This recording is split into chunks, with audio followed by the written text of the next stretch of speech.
In this part of the lesson, we are going to learn about some common medical disorders that people suffer from, and I will not be making a lot of sentences because disease से related collocations हमने की थी part 1 में, और most of these diseases जो हैं उनके बारे में एक ही तरह के sentences बनते हैं कि I am suffering from migraine, I have migraine, my migraine is getting better.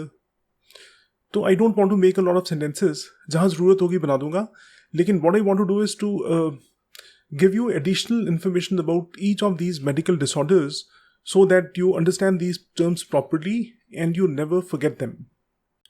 The first term is heart disease. It can describe any of the conditions that affect the heart. इसमें सबसे ज़्यादा तो होती है लोगों को coronary heart disease, arteries block हो जाती हैं, या फिर congenital heart defects होते हैं. Congenital का मतलब है by birth, जिसमें कि heart valves abnormal होते हैं या hole in the heart भी होता है कई लोगों के, या फिर एक प्रॉब्लम होती है एरिथमिया. रिदम का मतलब होता है लय या बीट. तो इस प्रॉब्लम में क्या होता है कि हार्ट की जो बीटिंग है वो रेगुलर नहीं होती. The next term is cardiac arrest. इसका मतलब होता है heart attack, a sudden stopping of the functioning of the heart. A person falls down, he becomes unconscious and he has to be rushed to the hospital. Next medical condition है stroke. Interruption or stoppage of blood supply to part of your brain, preventing brain tissue from getting oxygen and nutrients. This can be very dangerous. Most people are not able to survive a stroke, and those who do survive suffer from paralysis. अगर stroke हुआ है left side of the brain में तो body की right side में paralysis का attack हो जाता है, और अगर राइट साइड ब्रेन की जो है उसमें स्ट्रोक हुआ है तो लेफ्ट साइड बॉडी की पैरालाइज हो जाती है. तो कार्डियक अरेस्ट और स्ट्रोक दोनों में ही ब्लड की सप्लाई रुक जाती है. अगर हार्ट को ब्लड की सप्लाई बंद हो जाए तो हार्ट अटैक होता है, और अगर ब्रेन को ब्लड की सप्लाई बंद हो जाए तो स्ट्रोक होता है. अगला वर्ड है पैरालिसिस. इसका मतलब होता है कंप्लीट और partial loss of muscle function in part of your body. So if somebody suffers from a paralytic attack, then he is not able to move certain parts of his body, and the patient recovers to some degree after the attack. With the help of physiotherapy and with the help of medicine, he recovers some functioning of his body. कई बार तो recovery 100% हो जाती है, लेकिन कुछ cases में 60, 70, 80% recovery हो पाती है. थोड़ा सा रह जाता है. कई लोगों का मुंह हल्का सा टेढ़ा रह जाता है after paralysis. The next term is hypertension. इसका मतलब है high blood pressure. This can be very dangerous if it is chronic. का मतलब काफ़ी लंबे समय तक चले. तो जब किसी का बीपी चेक करते हैं तो उसमें 2 रीडिंग्स आती हैं. जो हाई रीडिंग है उसको बोलते हैं सिस्टोलिक ब्लड प्रेशर, और जो नीचे वाली रीडिंग है उसको बोलते हैं डायस्टोलिक ब्लड प्रेशर. और किसी नॉर्मल इंसान की रीडिंग होती है 120/80, मतलब कि सिस्टोलिक 120 और डायस्टोलिक 80. इससे अगर ऊपर है रीडिंग तो उसको बोलते हैं हाइपरटेंशन. और हाइपोटेंशन का मतलब है लो ब्लड प्रेशर. तो 90/60 की रीडिंग फॉर एग्जांपल डेंजरस हो सकती है. A person may have to be hospitalised. The next word is diabetes, जिसको हम आमतौर पे शुगर कहते हैं. ब्लड में शुगर का लेवल बहुत हाई हो जाता है क्योंकि बॉडी ग्लूकोज को हैंडल नहीं कर पाती, मेटाबोलाइज नहीं कर पाती. This condition can also be dangerous. इससे इंटरनल ऑर्गन्स बॉडी के जो हैं वो डैमेज होते हैं ओवर टाइम. तो बीमारी का नाम है डायबिटीज़, और जो पेशेंट है इसका, जिसको ये बीमारी है, उसको बोलते हैं diabetic. Okay, next medical disorder है हार्मोनल इम्बैलेंस. हार्मोन का मतलब होता है केमिकल सब्सटेंस जो हमारी बॉडी बनाती है किसी स्पेसिफिक फंक्शन को कंट्रोल करने के लिए या रेगुलेट करने के लिए. और हार्मोन्स हैं जो they play a very important role in the normal functioning of the body. अगर किसी हार्मोन का लेवल टू हाई या टू लो है तो फिर कई तरह की मेडिकल प्रॉब्लम्स आती हैं इंसान को, और इस प्रॉब्लम को बोलते हैं हार्मोनल इम्बैलेंस. नेक्स्ट बीमारी है arthritis. It's a disease which causes painful inflammation and stiffness of the joints. आमतौर पे लोगों को नीज में होता है आर्थराइटिस, लेकिन बॉडी के और पार्ट्स में भी हो सकता है. और जो नीज का आर्थराइटिस है उसके लिए आजकल नी रिप्लेसमेंट सर्जरी अवेलेबल है, उसके अलावा हिप रिप्लेसमेंट सर्जरी भी काफ़ी सक्सेसफुली की जा रही है। हाँ जी, नेक्स्ट है ऑस्टियोपोरोसिस। इसका मतलब होता है loss of bone density, making the bones brittle and fragile from loss of tissue. तो बोन जो है बहुत वीक हो जाती है, डेंसिटी कम हो जाती है बोन की, और एक माइनर फॉल के कारण भी फ्रैक्चर हो सकता है। This is a medical disorder which is more prevalent among women, और इसके कई सारे कारण होते हैं जैसे hormonal changes and deficiency of calcium और विटामिन डी। उसके बाद है बहुत ही खतरनाक बीमारी cancer, a condition in which abnormal cells divide without control and can invade nearby tissue and spread to other parts of the body. So cancer is basically cells of your body gone crazy. Most of the cancers are not curable. Commonly जो treatment किया जाता है वो है surgery, chemotherapy, radiotherapy, लेकिन treatment से आमतौर पे सिर्फ लाइफ एक्सटेंड होती है और कैंसर कुछ महीनों या सालों के बाद रेकर कर जाता है। तो ultimately a person dies from cancer. Next is leukemia. It is cancer of the white blood cells. It's a very dangerous medical condition leading to death. The next term is migraine, a recurrent throbbing headache that affects one side of the head. Recurrent का मतलब बार बार होने वाला, throbbing का मतलब जैसे कोई beat बज रही हो रेगुलर, इस तरह से पेन होता है। And it is often accompanied by nausea and vision problems. The next term is ulcer, painful sores in the lining of the stomach. Basically पेट में फोड़े हो जाते हैं, ज़ख्म हो जाते हैं, और इसके सिम्टम्स हैं कि पेट में बहुत ज़्यादा दर्द रहता है, जलन की फीलिंग होती है, पेट फूला हुआ महसूस होता है, नोजिया, वॉमिटिंग भी हो सकती है, स्टूल में ब्लड भी आ सकता है। उसके बाद है इरिटेबल बाउल सिंड्रोम, इसको IBS भी कहते हैं। बाउल का मतलब है पेट, इंटेस्टाइन, गट। तो इसमें क्या होता है, cramping, pain in the stomach, bloating, फूला फूला रहता है पेट, गैस, कुछ लोगों में डायरिया होता है और कुछ लोगों में कॉन्स्टिपेशन होती है। और ज़्यादातर लोग जिनको IBS होता है उसका कारण होता है कि they are allergic to wheat. The next word is diarrhoea. इसके स्पेलिंग प्लीज ध्यान से नोट करें, दो स्पेलिंग चलते हैं, DIARR, उसके बाद HOEA ब्रिटिश स्पेलिंग है और HEA अमेरिकन स्पेलिंग है। इसमें क्या होता है, पासिंग लूज और watery stools 3 times or more in a day. Loose motions basically can be caused by viruses, bacteria and parasites, or sometimes also by medications and lactose intolerance. Lactose एक तरह का sugar होता है milk में, और कई लोगों की बॉडी उसको प्रोसेस नहीं कर पाती, तो मिल्क या मिल्क प्रोडक्ट्स कंज्यूम करने से उनका पेट खराब हो जाता है। उसके बाद है dysentery. It is basically inflammation of the intestine, पेट की सूजन। इसमें क्या होता है, मसल क्रैम्प्स, मरोड़ पड़ते हैं बड़े पेनफुल पेट में, सिवियर डायरिया होता है विद म्यूकस और blood in the stool. Next is appendicitis. हमारे पेट में एक ट्यूब शेप्ड पार्ट होता है अपेंडिक्स। इसका फंक्शन जो है वो मिस्ट्री है। कुछ एक्सपर्ट्स कहते हैं कि ये गुड बैक्टीरिया का स्टोर हाउस होता है, कुछ कहते हैं कि ये यूजलेस पार्ट है, इसका कोई फंक्शन नहीं है। तो जब वो सूज जाता है, पेट में बहुत शार्प पेन होती है और it also becomes a medical emergency. उसका एक ही इलाज है, उसको सर्जिकली रिमूव करना पड़ता है। आइटिस इन्फ्लेमेशन की रूट है, सूजन या इन्फ्लेमेशन की रूट। तो जिस वर्ड के पीछे भी आइटिस आता है उसका मतलब है बॉडी के किसी पार्ट की सूजन। For example, arthritis, inflammation of the joints, tendinitis, inflammation of the tendon. Tendon वो कनेक्टिव टिश्यू होता है जो मसल को बोन के साथ अटैच करता है। Then bronchitis, inflammation of the windpipe, gastritis, inflammation of the lining of the stomach, hepatitis, inflammation of the liver. उसके बाद tonsillitis, inflammation of the tonsils. Tonsils गले में लिम्फ नोड्स होते हैं दो, जब वो स्वेल कर जाते हैं, इन्फ्लेम्ड हो जाते हैं, तो उसको कहते हैं टॉन्सिलाइटिस। उसके बाद spondylitis, inflammation of the spine, back pain रहता है उससे बहुत ज़्यादा। और सर्वाइकल स्पॉन्डिलाइटिस, जिसमें नेक में पेन होता है, स्पाइन के ऊपरी हिस्से में इन्फ्लेमेशन हो जाती है। उसके बाद है hernia, pushing through or protruding of an internal organ through a weak spot in the wall of the muscle or connective tissue that normally holds it in place. सबसे कॉमन टाइप ऑफ हर्निया है abdomen या groin area का। आमतौर पे intestine का एक हिस्सा stomach wall से बाहर निकल आता है और इसका इलाज सिर्फ सर्जरी से ही किया जा सकता है। उस ऑर्गन को वापस पुश करके उसको अपनी जगह में होल्ड करने के लिए ऊपर एक मैश या जाली लगा दी जाती है।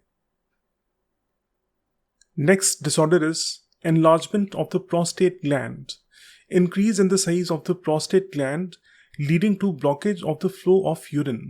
ये मेडिकल डिसऑर्डर सिर्फ मेल्स में पाया जाता है, ज़्यादातर लोगों को 50-60 ईयर्स की एज के बाद होता है।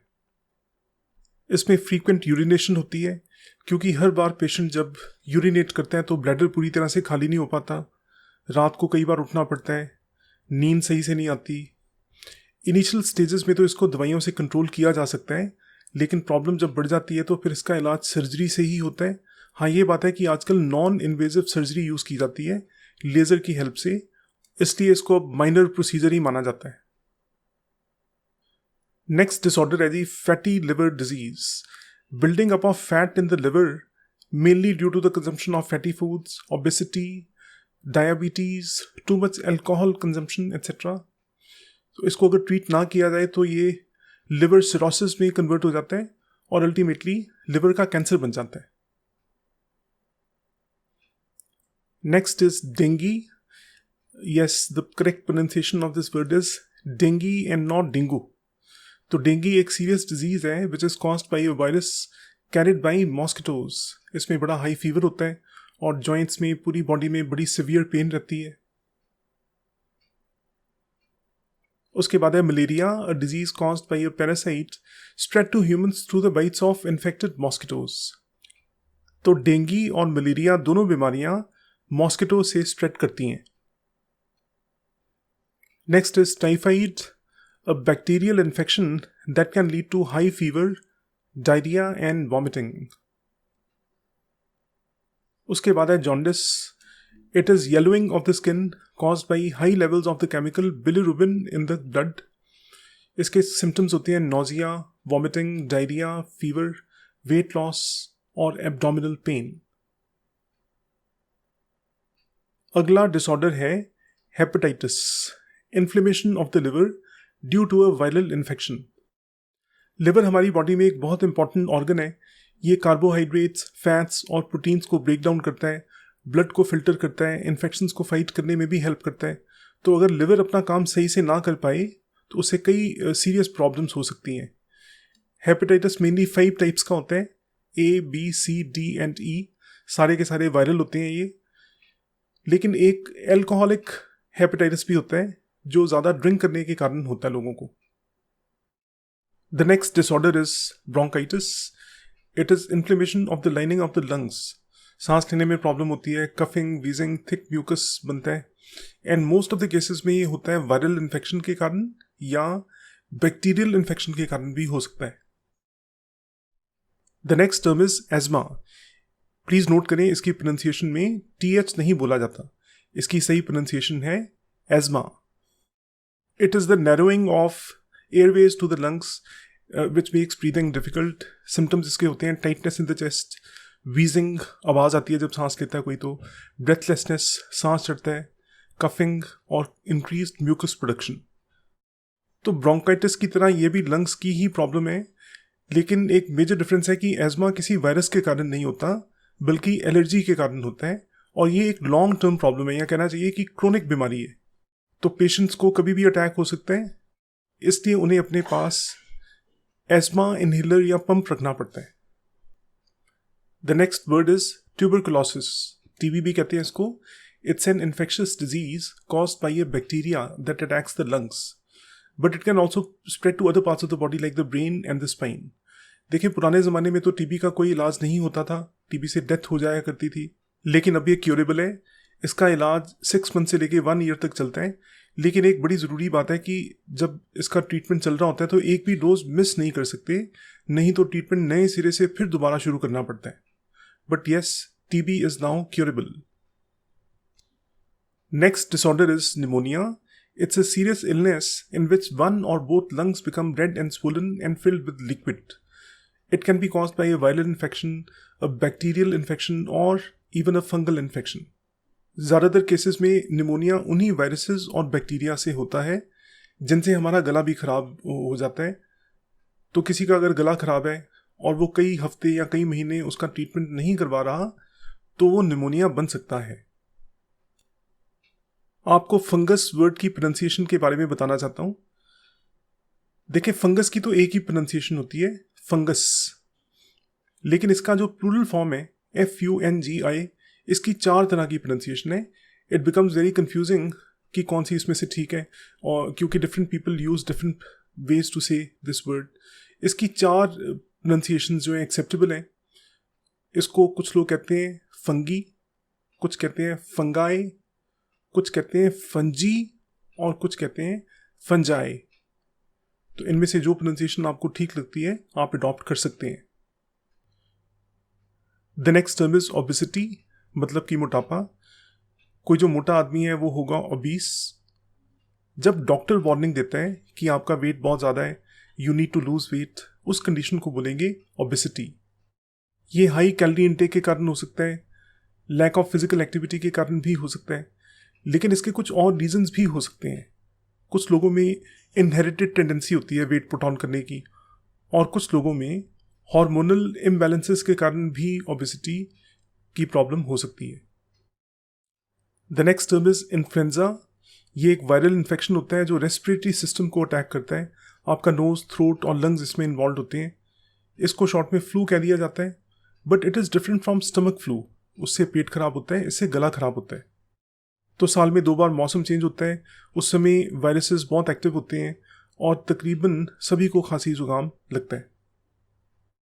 Next term is streptococcal infection. गला खराब हो जाता है due to a bacteria called streptococcus bacteria.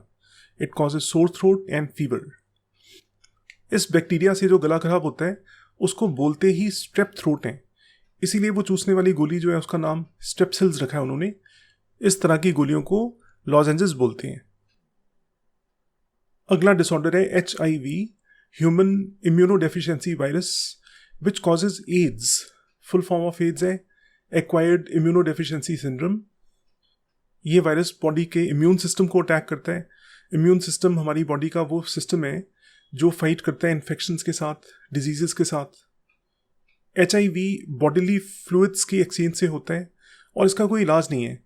If you get HIV then you will have it for the rest of your life. और इसकी जो लास्ट स्टेज है उसको बोलते हैं एड्स. बिना ट्रीटमेंट के HIV को एड्स बनने में कम से कम 10 साल लग जाते हैं, 5 से 10 साल लगते हैं. और मेडिसिन की हेल्प से एड्स को डिले भी किया जा सकता है. कुछ ऐसे भी केसेस हैं जिनमें HIV पेशेंट को कभी भी एड्स नहीं होता. नेक्स्ट बीमारी का नाम है लेप्रेसी, और इसके सफरर को बोलते हैं लेपर. लेप्रेसी का मतलब है chronic infectious disease caused by a slow growing bacteria affecting especially the skin and peripheral nerves. इसे हिंदी में कुष्ठ रोग कहा जाता है. इसमें स्किन पर धब्बे पड़ जाते हैं और फोड़े भी हो जाते हैं और शरीर के अंग जैसे उंगलियां वगैरह मुड़ जाते हैं. पुराने ज़माने में तो इसका कोई इलाज नहीं होता था और लेपर्स को आउटकास्ट्स समझा जाता था, उन्हें समाज से अलग कर दिया जाता था. लेकिन आज ये डिजीज़ क्यूरेबल है. With early diagnosis and treatment, leprosy can be cured. Next medical disorder है frozen shoulder, stiffness and pain in the shoulder joint due to inflammation. इसके सिम्टम्स धीरे धीरे शुरू होते हैं and they keep getting worse, लेकिन 1 से 3 साल के अंदर ये खुद ही रिजॉल्व हो जाती है प्रॉब्लम. फिजियोथेरेपी हेल्प्स, स्ट्रेचिंग और स्ट्रेंथनिंग एक्सरसाइजेस से भी रिलीफ मिलता है. नेक्स्ट बीमारी का नाम है tennis elbow. It is inflammation and pain in the outer part of the elbow. ज़्यादातर केसेस में इसका कॉज होता है डैमेज टू मसल्स और tendons due to repetitive motion of the wrist and arm. Overuse के कारण भी हो जाती है ये problem and it's quite common among athletes. एक टाइम पे तेंदुलकर को हो गई थी ये problem. It was a very low phase in Tendulkar's life. उसके बाद he had to undergo surgery to get it corrected, but he was very depressed during that phase. उसको लग रहा था कि उसका करियर ही खत्म हो जाएगा इसकी वजह से. The next disorder is repetitive stress injury, इसको RSI भी कहते हैं। It is gradual buildup of damage to muscles, tendons and nerves from repetitive motions. आमतौर पे फैक्ट्रीज में जो काम करते हैं, एक ही तरह का एक्शन बार बार रिपीट करना पड़ता है, उनको हो जाती है ये प्रॉब्लम। और कई घंटे लगातार कीबोर्ड और माउस यूज़ करने से भी ये प्रॉब्लम हो जाती है कई लोगों को। नेक्स्ट प्रॉब्लम है sciatica pain. It is pain in the lower back, buttock and back side of the thigh due to compression और irritation of the sciatic nerve. हमारी बॉडी में एक शटिका नर्व होती है जो लोअर बैक से शुरू होती है और पूरी लेग के थ्रू एक्सटेंड करती है, फुट तक जाती है।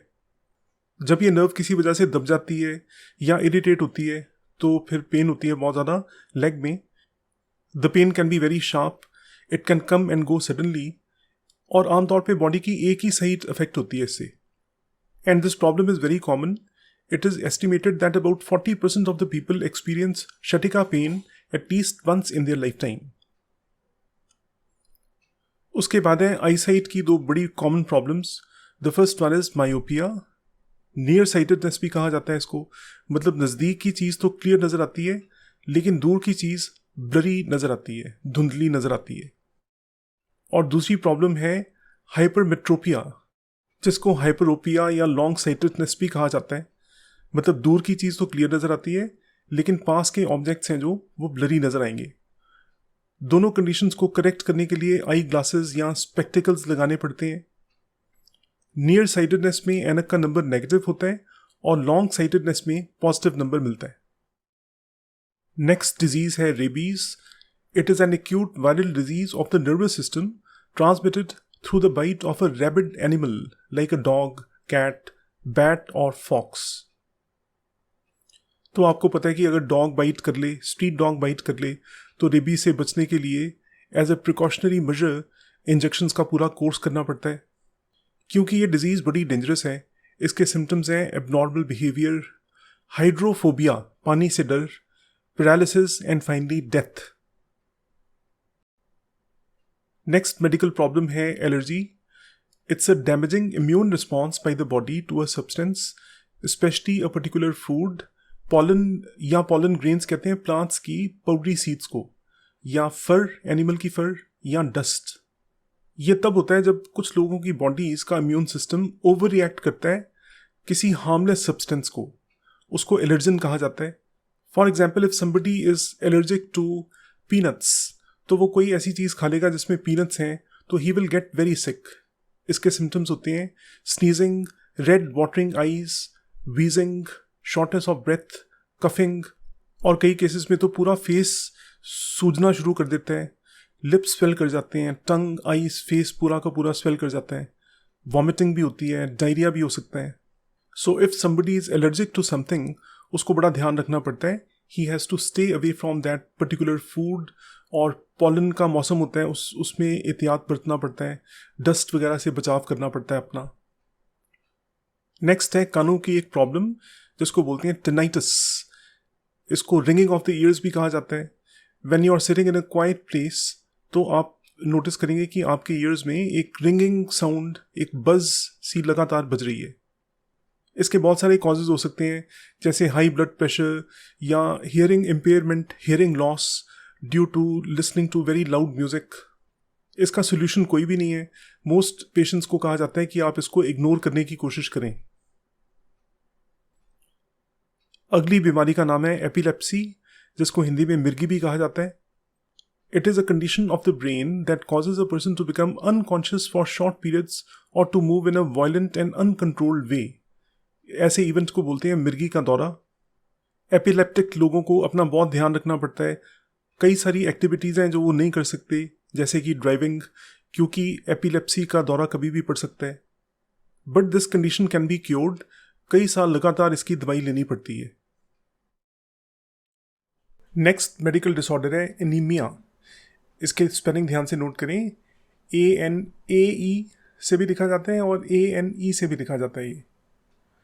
It's a medical condition in which the blood doesn't have enough healthy red blood cells. Red blood cells ने ऑक्सीजन कैरी करनी होती है सेल्स तक, तो अगर रेड ब्लड सेल्स की डेफिशिएंसी होगी तो बॉडी में बहुत तरह की प्रॉब्लम्स आ सकती हैं। इसको आम भाषा में खून की कमी कह दिया जाता है।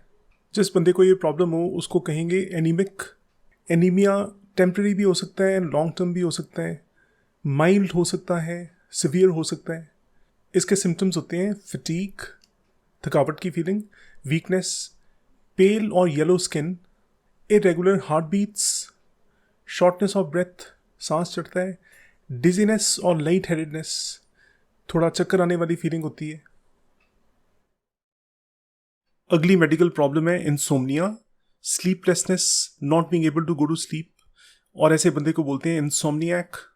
कई लोग इसके लिए स्लीपिंग पिल्स भी लेते हैं, लेकिन आमतौर पे स्लीपिंग पिल्स एडवाइज नहीं की जाती क्योंकि वो एडिक्टिव होती हैं, हैबिट फॉर्मिंग होती हैं। जो स्लीपिंग पिल्स लेना शुरू कर देता है वो फिर बिना स्लीपिंग पिल्स के सो नहीं पाता। The next disorder is amnesia. इसकी ब्रिटिश प्रोनाउंसिएशन तो एमनीजिया है, लेकिन अमेरिकन इसको एमनीजा कहते हैं। एमनीजा इसका मतलब होता है लॉस ऑफ मेमोरी। हालांकि बंदे को ये तो याद होता है कि वो कौन है, he remembers who he is, but he is not able to recall facts, information, experiences. It can be due to a head injury, a traumatic event, और even the over use of drugs और alcohol. Next हम बात करेंगे दो brain की problems के बारे में। The first one is Parkinson's disease. It's a progressive disease of the nervous system in which a person experiences shaking, muscular stiffness, difficulty in walking and maintaining balance. इसको medical circles में PD भी कहा जाता है। Brain में एक neurotransmitter dopamine बनना बंद हो जाता है, जिससे धीरे धीरे मस्कुलर कंट्रोल खत्म हो जाता है। ये प्रॉब्लम आमतौर पे ओल्ड एज में शुरू होती है और कुछ लोगों में इसका प्रोग्रेशन बहुत फास्ट होता है। With in a few years they become bed ridden, और कुछ लोगों में धीरे धीरे प्रोग्रेस करती है ये डिजीज। अगली प्रॉब्लम का नाम है Alzheimer's disease. It's a progressive neurological disorder that causes the brain to shrink and brain cells to die, gradually destroying memory and thinking skills. आमतौर पे इसके सिम्टम्स मिड 60s में शुरू होते हैं। इसकी लास्ट स्टेज में पेशेंट अपनी फैमिली मेम्बर्स को भी नहीं पहचान पाता और रोज़मर्रा की जो सिंपल एक्टिविटीज़ हैं वो भी इंडिपेंडेंटली नहीं कर पाता, जैसे ब्रशिंग ऑफ टीथ है, नहाना, कपड़े पहनना, खाना खाना वगैरह। और इसके लिए फिर पेशेंट को इंस्टीट्यूशनलाइज करना पड़ता है, मतलब एक नर्सिंग केयर होम में उसको भर्ती करा देते हैं जहाँ पे ट्रेन्ड प्रोफेशनल्स उसका ख्याल रखते हैं।